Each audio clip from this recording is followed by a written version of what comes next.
ఈరోజు ఆళ్ళగడ్డలో భూమా అఖిలప్రియ ఎస్పీ ఆఫీస్కి రమ్మని చెప్పి నన్ను పిలవడం జరిగింది. నేను ఈరోజు పొద్దునే ఎస్పీ గారికి మార్నింగే 10:50కే కాల్ చేసి ఎస్పీ గారికి చెప్పడం జరిగింది. ఇదిగోండి క్లియర్గా నేను మాట్లాడడం జరిగింది ఎస్పీ గారితో. సార్ ఇట్లా 4 o'clockకి నన్ను రమ్మంటారా, నేను అన్ని ప్రూఫ్స్ అన్నీ కూడా తీసుకొని వస్తాను, నేను మాట్లాడడానికి రెడీ సార్ అంటే, అవసరం లేదండి, ఏదైనా అవసరం ఉంటే నేను చెప్తా అన్నారు కాబట్టి నేను రాలేదు అక్కడికి. చట్టాన్ని గౌరవిస్తూ ఎస్పీ గారికి మర్యాద ఇస్తూ ఆయన మాట మీద నేను రాలేదు. అంతే తప్పితే నీ తాటాకి సప్పుళ్ళకో నీ ఊరితో ఉప్పులకో భయపడి ఎవడు రాకుండా ఉండడు. నీ వల్ల ఏమీ కాదని అందరికీ తెలుసు. రెండో విషయం, నువ్వు ముఖ్యంగా ఏదో ఆ అగ్రిమెంట్ ఫేకు, అది ఫేకు, ఇది ఫేకు, నేనేదో సారథిని సపోర్ట్ చేస్తున్నా, నేనేదో వాళ్ళని సపోర్ట్ చేస్తున్నా, వీళ్ళని సపోర్ట్ చేస్తున్నా అని మాట్లాడుతున్నావు. నేను ఎవరిని సపోర్ట్ చేయడం లేదు. నేను అహోబిలంలో జరిగే అన్యాయాన్ని మాత్రమే ప్రశ్నిస్తున్నా. అహోబిలంలో అన్యాయం జరుగుతుందా లేదా, అక్రమాలు జరుగుతున్నాయా లేదా, దోపిడీ జరుగుతుందా లేదా అన్నదే నేను ప్రశ్నిస్తున్నా తప్పితే నేను వేరేది ప్రశ్నించడం లేదు. ఈరోజు మీరు ఏ రైట్తో వెళ్ళి అక్కడ ఆపారు, దేనికి ఆపారు? ఆ అగ్రిమెంట్ ఒరిజినల్ కాదు. దాని మీద ఎవరు కంప్లైంట్ ఇవ్వాలా? పీఠాధిపతి కంప్లైంట్ ఇవ్వాలి కదా, మఠం వాళ్ళు కంప్లైంట్ ఇవ్వాలి, మఠం వాళ్ళు కంప్లైంట్ ఇచ్చేవాళ్ళు కదా. నీకు సస్పెన్షన్కి రిజిగ్నేషన్కి కూడా తేడా తెలియదు. అక్కడ తీపిచ్చి చూడు, కాగితం తీసుకురా, సస్పెండ్ చేసింటే సస్పెండ్ చేసినారని, రిజైన్ చేసింటే రిజైన్ చేసినారని కాగితం తీసుకురా. ఊరికే సస్పెండ్ చేసినారని గాలి మాటలు మాట్లాడటం ఇవన్నీ ఎందుకు ఊరికే? ఈరోజు రెండు విషయాలు, అక్కడ అవినీతి జరుగుతుందా లేదా అనే దాని మీదనే చర్చ. రెండో విషయం, ఈరోజు 2 రికార్డింగ్లు బయటకు వచ్చాయి. ఒకటి సరుకుల విషయంలో, ఒకటి హ్యూమన్ ఎయిర్ విషయంలో. ఇద్దరు కూడా మీ పేరు చెప్పి ఎమ్మెల్యే గారు చెప్పారు, ఎమ్మెల్యే మనుషులం అని చెప్పి బెదిరించే రికార్డింగ్లు రాష్ట్రం అంతా అయింది. ఒకవేళ నీకు సంబంధం లేదనుకో, ఇప్పుడు ఎస్పీ గారి దగ్గరికి వెళ్ళి అది చెప్పడం ఎందుకు?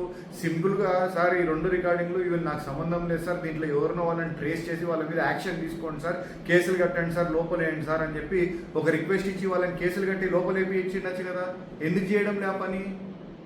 నువ్వు దాని వెనక లేకపోతే ఎందుకు చేయడం లే పని? నువ్వు ఈరోజు కేవలం అక్రమాలు అన్యాయాలకి తిరుక్కున్నావు, ఇట్లాంటి పనులన్నీ చేస్తూ ఉన్నావు.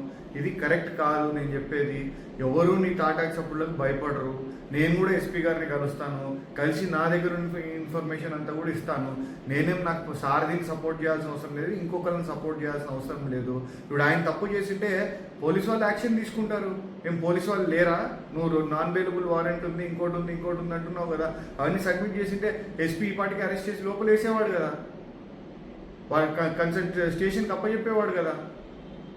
అవన్నీ లేకుండా ఊరికే ఈరోజు నువ్వేదో నీ మీదికి వచ్చింది కాబట్టి అన్ని అబద్ధాలు చెప్పుకుంటా, బుల్డోజ్ చేసుకుంటా, ఏదో రాలేదు, నేను చెప్పాను నేను అహోబిలం రావడానికి సిద్ధమయ్యాను.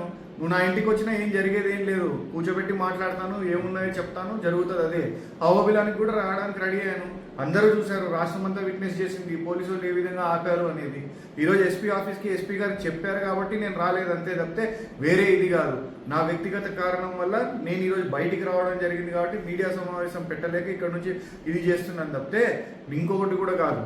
ఇంకొక విషయం క్లియర్గా చెప్తున్నా, అక్కడ అన్యాయాలు అక్రమాలు జరుగుతున్నంత కాలం మేము ప్రశ్నిస్తూనే ఉంటాం.